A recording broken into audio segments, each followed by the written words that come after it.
Bismillahirrahmanirrahim. Assalamualaikum warahmatullahi wabarakatuh. Bersyukur kita panjatkan kehadirat Allah Subhanahu wa Ta'ala yang telah memberikan kita nikmat hingga dapat berkumpul di sini dalam keadaan sehat walafiat. Selawat serta salam selalu kita curahkan kepada junjungan kita Nabi besar Muhammad Sallallahu Alaihi Wasallam. Terima kasih saya ucapkan kepada Bapak dan Ibu guru yang saya hormati dan teman-teman yang saya cintai karena telah memberikan saya kesempatan untuk menyampaikan sebuah pidato singkat yang berjudul Kebersihan di Lingkungan Sekolah. Hadirin yang saya cintai, lingkungan di sekitar kita seharusnya bisa mencerminkan budaya kita yang selalu mengedepankan kenyamanan. Alangkah buruknya jika sekolah ini terlihat dan terasa tidak nyaman. Lingkungan sekolah seharusnya selalu bersih agar kita merasa nyaman saat belajar. Oleh karena itu, saya sebagai bagian dari sekolah ini menginginkan agar terus dijaganya kebersihan sekolah kita ini. Setiap kelas pastinya sudah memiliki kedisiplinan dan kesadaran akan kebersihan.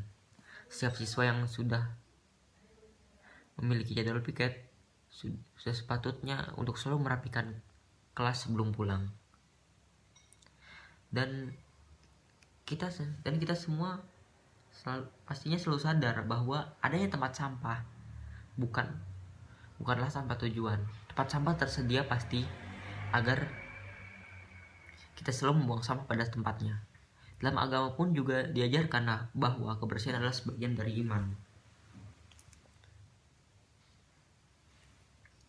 Dan ketika kita menjaga kebersihan seperti membuang sampah tempatnya pun kita sudah ikut membantu dan meringankan petugas kebersihan atau tim support yang bertugas di sekolah kita. Dan menurut saya ada 3 tempat yang harus selalu dijaga kebersihan. Yang pertama adalah ruang kelas. Kenapa kita harus selalu mengutamakan kebersihan ruangan kelas? Karena ruangan kelas adalah tempat di mana kita belajar dan kegiatan belajar mengajar berlangsung. Bisa dibayangkan ketika kelas kita kotor, pastinya kita tidak akan nyaman untuk belajar dan kita pastinya juga akan kesulitan untuk menerima pelajaran. Dan kita pun merasa tidak betah berada di kelas. Begitupun dengan guru yang mengajar. Pastinya guru yang sedang mengajar menjadi tidak bersemangat untuk mengajar dan merasa tidak betah untuk mengajar. Jika kelas kita bersih, pastinya kita akan merasa nyaman untuk belajar, mudah menerima pelajaran yang disampaikan, lalu merasa betah berada di kelas. Guru yang mengajar pun juga sama, pastinya akan bersemangat untuk mengajar dan merasa betah berada di kelas. Lalu yang kedua adalah kebersihan kamar mandi. Kenapa kita harus selalu menjaga dan mengutamakan kebersihan kamar mandi? Karena kamar mandi adalah tempat bersarangnya berbagai macam penyakit. Salah satunya adalah penyakit diare. Jika kamar mandi kita dalam kondisi kotor, pastinya kita merasa tidak nyaman untuk buang hajat, berwudu, lalu mencuci sesuatu seperti mencuci tangan. Bahkan kita bisa dengan mudahnya terserang berbagai penyakit yang ada di kamar mandi. Salah satunya adalah penyakit diare. Dan ketika kita berwudu pun kita bisa saja menjadi tidak sah setelah berwudu. Karena bisa saja setelah kita berwudu, anggota tubuh kita yang telah disucikan oleh air wudu mengenai salah satu bagian kamar mandi yang kotor. Jika kamar mandi kita bersih, maka kita bisa terhindar dari berbagai macam penyakit yang ada di kamar mandi. Dan kita pun akan merasa nyaman ketika buang hajat. Lalu kita pun dapat menjaga kesucian wudhu kita.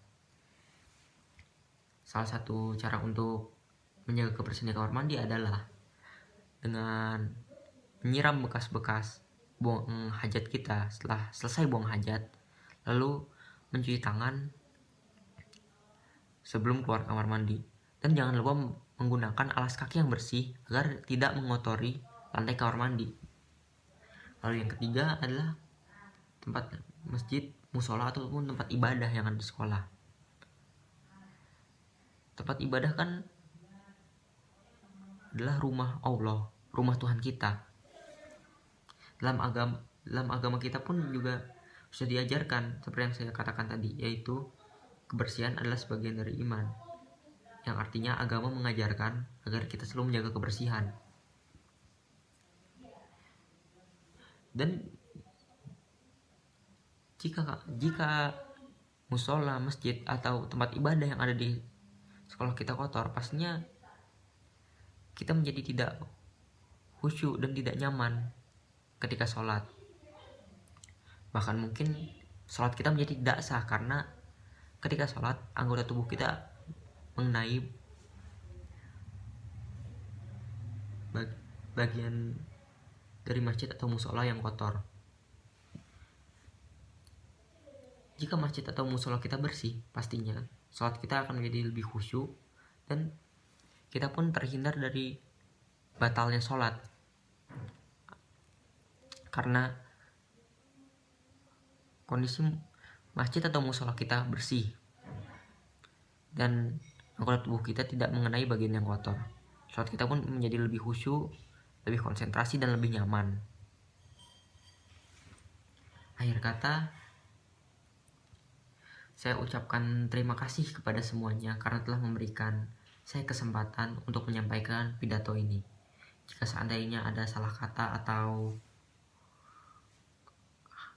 hal yang kurang berkenan, mohon dimaafkan. Wabillahi taufiq wal hidayah.